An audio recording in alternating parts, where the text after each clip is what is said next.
Welcome back, everybody. Today's movie is The Black Panther, and it starts with a young boy asking his father to tell him a story, and then it flips to 1992 Los Angeles, where we meet the cousin of T'Challa, Prince T'Challa, who eventually grows up to become the main villain of the story, as the king takes out his own brother, T'Challa's uncle, because he betrayed Wakanda with Ulysses' Claw, and they brought a second person with his uncle, who basically sold him out, and they're both from Wakanda, which the uncle didn't know. And the king says, "Speak nothing of this," so nobody's ever told about this illegitimate child of royal descent. And this comes into play a little bit later because the story then goes to present day, where Prince T'Challa has now lost his father and is getting ready to take the kingship the next day. But first, he travels out and gets his ex girlfriend out of trouble and invites her to the ceremony, which she attends. And then they have the trial by combat thing, where he's asked all four tribes plus the royal family if anybody wants to challenge him. They all say no. The fifth tribe comes out of the mountains and they say, "We want a challenge." And it's a really entertaining battle of that's very close, but he gets the guy to yield so he doesn't have to take him out. And then he becomes King T'Challa and restores the Black Panther powers to himself. And during this ritual, he can visit the ancestral plane, they call it, where he gets to talk to his father. And he's like, "Stand up, boy, you're now king." And he says, "I am not ready, father." And he says, "If a man cannot prepare his son for his eventual demise, that then he has failed. And have I ever failed you?" And he says, "No, father, you haven't." So he goes on to be King T'Challa. And then his sister and his girlfriend, or ex girlfriend, or it's complicated for all I know, argue with him about protecting the rest of the planet and defending Wakanda. And he says, "The reason we can stay safe is because nobody knows about the vibranium and everything, our technology." And if you're enjoying this content, please like and subscribe to the channel. And then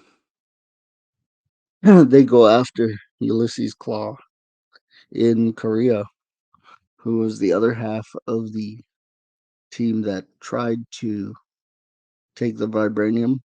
And they chase him down after a fight scene. There's a car chase. It's really, really well done. And they capture him. They bring him into the U.S. District Attorney's Office or whatever it is. And they're questioning him, and he's trying to give away all the secrets of Wakanda. And this agent's like, "What? They told us it was all taken care of." And he's like, "Yeah, you believe them?" And so he goes out to King T'Challa and he says, "You told us we had no more vibranium to worry about." And King T'Challa's like, "You're gonna take the word of a man strapped to the chair?" And then Killmonger, he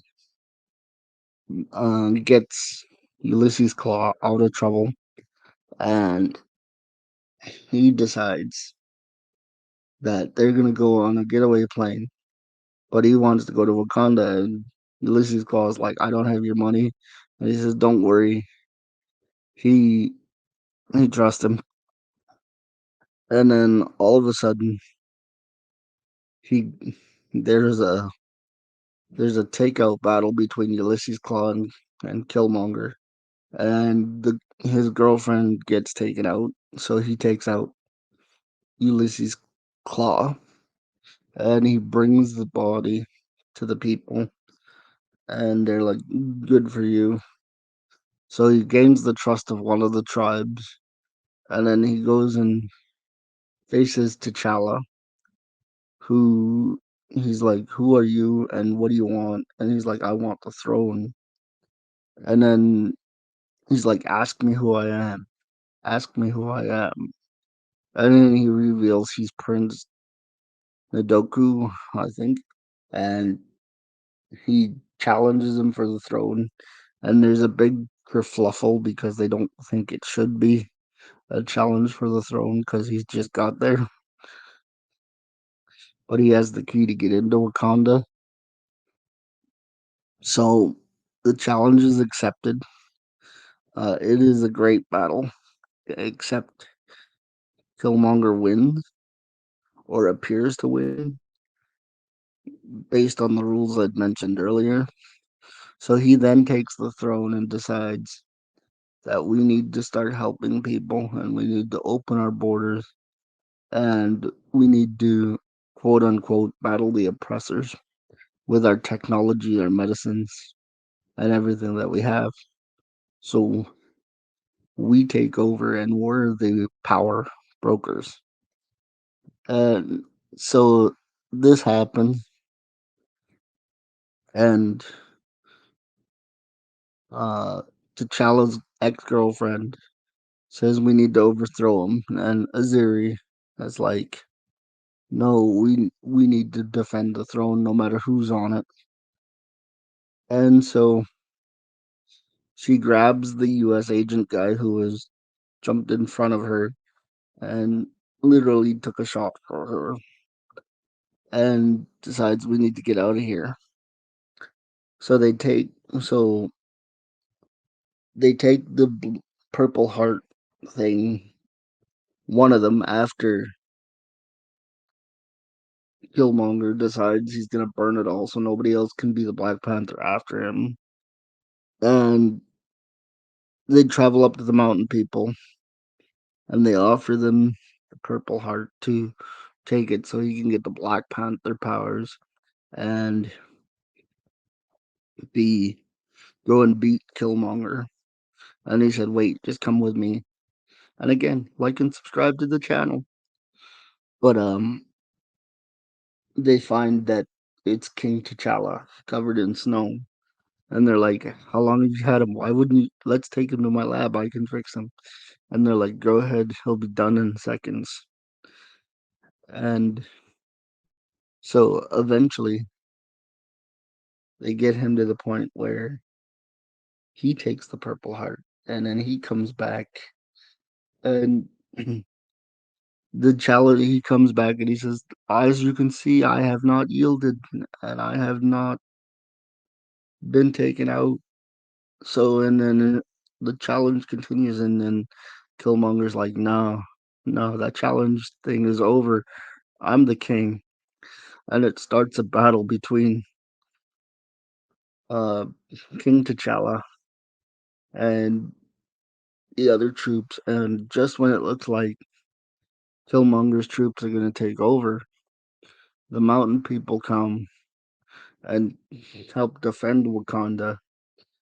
And eventually it gets to the point where everybody's kneeling except for Killmonger, who wants to battle T'Challa. And again, here we go. There's this awesome battle with the train where he's like, "Turn on the train," and then his sister's like, "But you won't have protection," and neither will he. So they're battling on this train and they're talking to each other back and forth. And it's just one of those situations where whoever wins is king and whoever loses is done. But anyways, King T'Challa ends up taking out Killmonger, and Killmonger says, "I just want to see the sunrise one more time, or from Wakanda, because my father said it was the most beautiful." So he takes him up there, and all he says was, "Put me in the ocean." And so he and King T'Challa takes his sister to California and informs her that she's going to lead the first Wakanda outreach medical facility in Los Angeles because his sister's complaining, like, why didn't you just take me to Disneyland? And then they have a press conference about how Wakanda's gonna help the rest of the world. And that's my take on Black Panther. So until next time, may your ego come from a place that keeps you humble. I'm Mo Money. Mamba out.